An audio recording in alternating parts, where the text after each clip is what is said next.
আসসালামু আলাইকুম ওয়া রাহমাতুল্লাহি ওয়া বারাকাতুহু। আলহামদুলিল্লাহ, আমরা সওম শব্দের একটু ব্যাখ্যা করতে যাব। সওম বা সিয়ামুন শব্দটি হচ্ছে বাবে নাসারা ইয়ানসুরু থেকে। এর আবিধানিক অর্থ বিভিন্ন হতে পারে। সওমকে অনেকে রোজা বললে তিরস্কার করে, বা তার যেটা উদ্দেশ্য সেটা উদ্দেশ্য করে নিয়ে আরেকজনকে ক্রিটিসাইজ করে। আসলে মূলত আপনি দেখুন সওমকে অন্যান্য গ্রন্থকাররা কীভাবে ব্যাখ্যা করেছেন।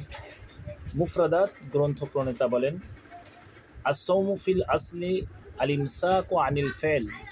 সওম হলো মূলত ইমসাকু আনিল ফেল, যে কোনো কাজ থেকে বিরত থাকাকেই সওম বলা যায়।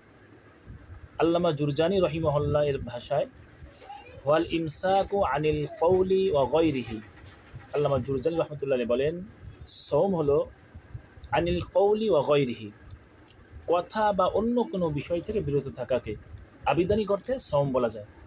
এই শাব্দিক অর্থে সওম বিরত থাকা, যে কোনো বিষয় থেকে বিরত থাকাকেই সওম বলা যায়। ঠিক এভাবে দেখেন, আবু উবাইদ রহমাতুল্লাহের ভাষায় তিনি বলেন, আসৌমু লুগাতান আল ইমসাকু আন তোয়ামিন আও কালামিন।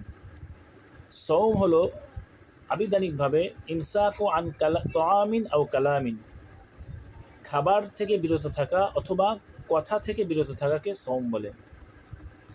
ঠিক সেভাবে আল বাদায়ে গ্রন্থ প্রণেতা তার ভাষায় তিনি বলেন, ওয়াল ইমসাকুল মুতলাকু, আমভাবে বিরত থাকা যে কোনো বিষয় থেকে, ওয়াল ইমসাকু আন আইয়ি শাইইন, যে কোনো বিষয় থেকে বিরত থাকাই সওম। কানা ফায়ুসাম্মাল মুমসিকা আনিল কালামি সামিতান। ঠিক কেউ যদি কথা থেকে বিরত থাকে তাহলে তাকে বলা হয় সামিত। ওয়াল মুমসিকা আনিল আকলি সাইমান, আর কেউ যদি খাবার থেকে বিরত থাকে তাকে বলা হয় সাইম।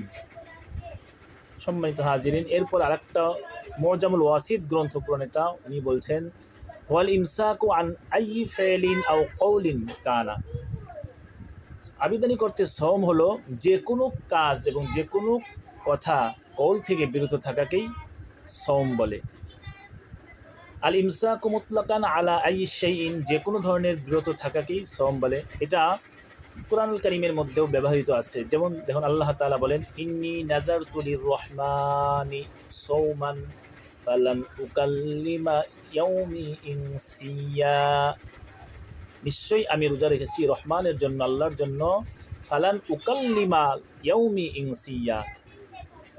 সুতরাং ফালান উকাল্লিমা, আমি কখনোই আজকে কথা বলবো না।